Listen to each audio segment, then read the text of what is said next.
Hi అండి, నమస్తే. Welcome back to our channel ఆహా అమ్మ వంటలు. ఈరోజు మన వీడియోలో చెగోడీలు ప్రిపేర్ చేసుకుంటున్నామండి. బయట షాప్స్లో ఎలాంటి టేస్ట్ అయితే ఉంటుందో సేమ్ అలానే లోపల గుల్లగా చాలా టేస్టీగా తయారు చేసుకోవచ్చు. మనం చెప్పే ఈ టిప్స్తో కనుక చెకోడీలను ప్రిపేర్ చేసుకుంటే ఎప్పుడు చెకోడీలు ప్రిపేర్ చేసినా ఇలానే తయారు చేయాలనుకుంటారు. అంత టేస్టీగా చాలా సింపుల్గా తయారు చేసుకోవచ్చు. అది ఎలా ప్రిపేర్ చేసుకోవాలనేది వీడియోలో చూద్దాం. అంతకన్నా ముందు వీడియోని లైక్ చేసి, షేర్ చేసి, సబ్స్క్రైబ్ చేసుకోండి. పక్కనే ఉన్న బెల్ ఐకాన్ని యాక్టివేట్ చేసుకోండి. వీడియోని చూసేద్దాం. ఇక్కడ నేను మైదా పిండితో చెకోడీలు ప్రిపేర్ చేస్తున్నానండి.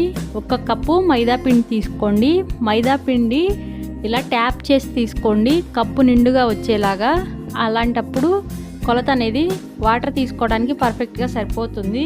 ఒకవేళ మీరు ఇలా ట్యాప్ చేసి తీసుకోకుండా ఉంటే 1 కప్పు మైదాకి 3/4 కప్పు వాటర్ తీసుకోండి. స్టవ్ ఆన్ చేసి ఒక గిన్నె పెట్టుకుందాం.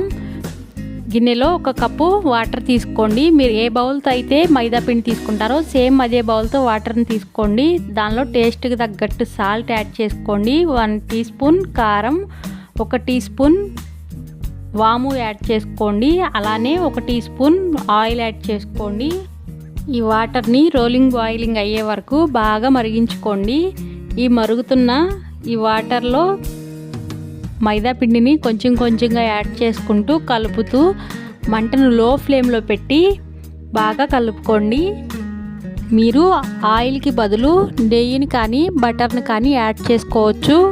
1 టీ స్పూన్ మాత్రమే యాడ్ చేసుకోండి. ఎక్కువగా యాడ్ చేసుకోవటం వల్ల చెగోడీలు ఆయిల్లో ఫ్రై చేసేటప్పుడు విడిలిపోతాయి. చూసి యాడ్ చేసుకోండి. ఈ పిండిని బాగా కలుపుకున్నాం కదా, ఇప్పుడు స్టవ్ ఆఫ్ చేసుకోండి. పిండి కొంచెం గోరువెచ్చగా ఉన్నప్పుడు చేతితో బాగా కలుపుకోండి. మీకు పిండి ఒకవేళ పొడిగా ఉంది అనిపిస్తే వాటర్లో చేతులను తడిపి పిండిని కలుపుతూ బాగా మర్దన చేస్తూ కలుపుకోండి. పిండి అనేది సెమీ సాఫ్ట్గా ఉండే విధంగా చూసుకోండి.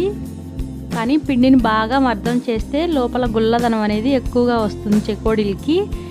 ఇప్పుడు ఈ పిండిని చిన్న చిన్న ముద్దల కింద తీసుకుందాం. ఈ చెగోడీలాగా నేను ప్రిపేర్ చేసుకోవడానికి నేను ఇక్కడ చపాతీ పీట మీద ప్రిపేర్ చేసుకుంటున్నాను. పిండిని ఈ విధంగా రోల్ చేసుకుంటూ చెకోడీలాగా రౌండ్ తిప్పుకుంటామే.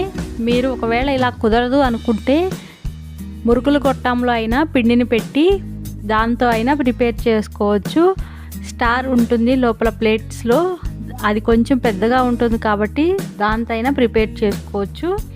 ఈ విధంగా చెకోడీలని ఈ షేప్లో వచ్చేలాగా తిప్పుకోండి. చాలా ఈజీగా ప్రిపేర్ చేసుకోవచ్చు అండి. ఇంట్లో పిల్లలు ఉంటే ఈ విధంగా ప్రిపేర్ చేయాలని ఒకసారి చూపిస్తే వాళ్ళు చాలా యాక్టివిటీ లాగా ప్రిపేర్ చేస్తారు. ఈ విధంగా మొత్తం చెకోడీలను ప్రిపేర్ చేసుకోండి. ఇప్పుడు ప్యాన్ పెట్టి డీప్ ఫ్రైకి సరిపోను ఆయిల్ వేసుకోండి. ఆయిల్ బాగా వేడెక్కాలండి.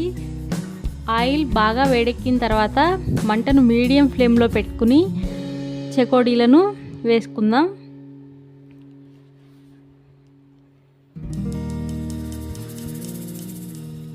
చెకోడీలను వేయగానే కదపకండి. ఒక 2 నిమిషాలు ఫ్రై అయిన తర్వాత కలుపుకోండి.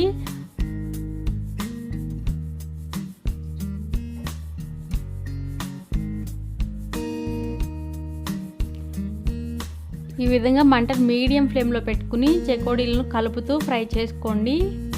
చెకోడీల పైన ఉన్న బబుల్స్ అన్నీ తగ్గే వరకు ఫ్రై చేసుకోండి. బబుల్స్ అనేది తగ్గినాయి కదా, ఇప్పుడు ఒక 2 నిమిషాలు ఫ్రై చేసుకుని చెకోడీలు మొత్తాన్ని తీసివేసుకోండి.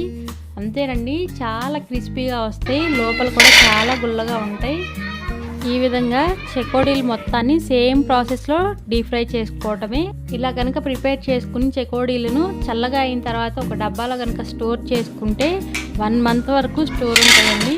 టేస్ట్లో మాత్రం ఎలాంటి డిఫరెన్స్ ఉండదండి, అంత టేస్టీగా ఉంటాయి. చెకోడీలను కనుక మనం చెప్పిన ఈ టిప్స్తో ప్రిపేర్ చేసుకుంటే బయట షాప్స్లో కొనాల్సిన అవసరం లేకుండానే పిల్లలైనా పెద్దవాళ్ళైనా చాలా ఇష్టంగా తినే ఈ చెకోడీలను ఇంట్లోనే చాలా ఈజీగా ప్రిపేర్ చేసుకోవచ్చు. లోపల కూడా చాలా గుల్లగా వస్తాయండి. వీడియోని చూసాం కదా, వీడియోని లైక్ చేసి షేర్ చేసి సబ్స్క్రైబ్ చేసుకోండి. మరిన్ని టేస్టీ రెసిపీస్ కోసం ఆహా అమ్మ వంటలు ఛానల్ చూసేయండి ఫ్రెండ్స్. Thank you.